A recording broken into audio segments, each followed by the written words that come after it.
Banjir parah melanda Kabupaten Pidijaya. Hujan lebat menyebabkan sebagian wilayah Kabupaten Pidijaya terendam.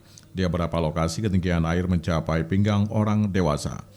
Sejumlah ruas jalan di kawasan tersebut juga ikut tergenang sehingga aktivitas terganggu dan kendaraan sulit melintas.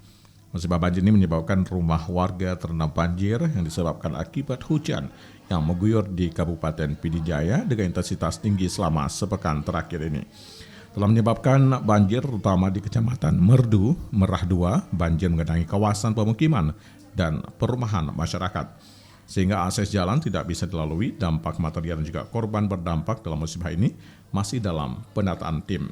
Untuk informasi terakhir yang diupdate oleh BPBA dan juga BPBD Kabupaten Pidijaya telah mengerahkan tim TRC guna meninjau lokasi dan juga melakukan pendataan awal, mengerahkan TRC guna mengkaji cepat pada titik rawan banjir. PLT Kepala Pelaksana BPBA Fahmi Ridwan SPMA mengatakan banjir yang terjadi di Kabupaten Pidijaya terjadi akibat intensitas hujan yang tinggi selama seminggu terakhir. Banjir menyebabkan 2 kecamatan terendam banjir. Reporter RRI Malabo Dimas Wadi melaporkan.